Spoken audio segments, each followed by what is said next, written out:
can see you from behind. मासूदा। कहानी की शुरुआत एक सामान्य परिवार से होती है। नाजिया नाम की एक 17 वर्षीय लड़की अपनी मां नीलोफर के साथ रहती है। नीलोफर एक सिंगल मदर है जो अपनी बेटी के साथ एक छोटे से अपार्टमेंट में रहती है। उनका पड़ोसी गोपाल नाम का एक साधारण आदमी है जो उनकी मदद करता रहता है। सब कुछ सामान्य चल रहा था, लेकिन अचानक नाजिया के व्यवहार में बदलाव आने लगता है। वह अजीब हरकतें करने लगती है, अकेले में बातें करती है और रात में अजीब चीखें मारती हैं। धीरे धीरे नाजिया की हालत और बिगड़ने लगती है। वह किसी अज्ञात शक्ति के नियंत्रण में आ जाती है और हिंसक हो जाती है। कभी कभी उसकी आवाज डरावनी हो जाती है और वह अलग अलग भाषाओं में बोलने लगती है। नीलोफर को एहसास होता है कि यह कोई मानसिक बीमारी नहीं है, बल्कि कुछ अलौकिक ताकत उनकी बेटी के साथ हो रही है। वह मदद के लिए गोपाल के पास जाती है और वे दोनों मिलकर एक मौलवी से संपर्क करते हैं। जांच के दौरान पता चलता है कि नाजिया को मासूदा नाम की एक बुरी आत्मा ने जकड़ लिया है। मासूदा एक महिला थी जो काले जादू की साधना करती थी।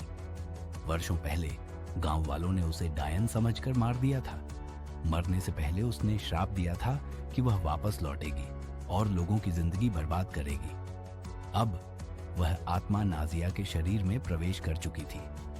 मौलवी नाजिया का इलाज करने की कोशिश करता है, लेकिन मासूदा की आत्मा बहुत शक्तिशाली होती है। वह मौलवी पर हमला कर देती है और पूरे घर में अजीब घटनाएं होने लगती हैं।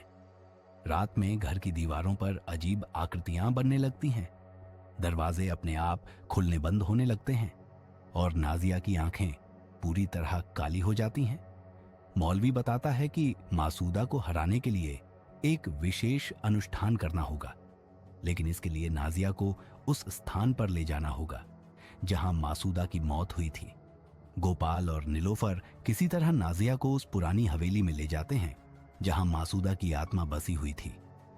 जैसे ही वे अनुष्ठान शुरू करते हैं, मासूदा की आत्मा पूरी ताकत से हमला करने लगती है। गोपाल किसी तरह हिम्मत जुटाकर अनुष्ठान पूरा करता है और अंत में एक जोरदार चीख के साथ मासूदा की आत्मा आग में जलकर भस्म हो जाती है। नाजिया धीरे धीरे होश में आ जाती है और सबको लगता है कि बुराई का अंत हो चुका है। कुछ महीनों बाद जब सब कुछ सामान्य हो जाता है, तो एक रात गोपाल अपने घर में अकेला होता है। अचानक उसके कमरे में कुछ अजीब हरकतें होने लगती हैं। उसके मोबाइल स्क्रीन पर एक मैसेज आता है, मैं अभी गई नहीं हूं। फिर कमरे में एक डरावनी परछाई दिखाई देती है। क्या मासूदा सच में खत्म हो चुकी थी या वह किसी और के शरीर में प्रवेश कर चुकी थी? यह रहस्य कहानी के अंत में खुला छोड़ दिया जाता है, जिससे यह और भी डरावना और रहस्यमयी बन जाता है।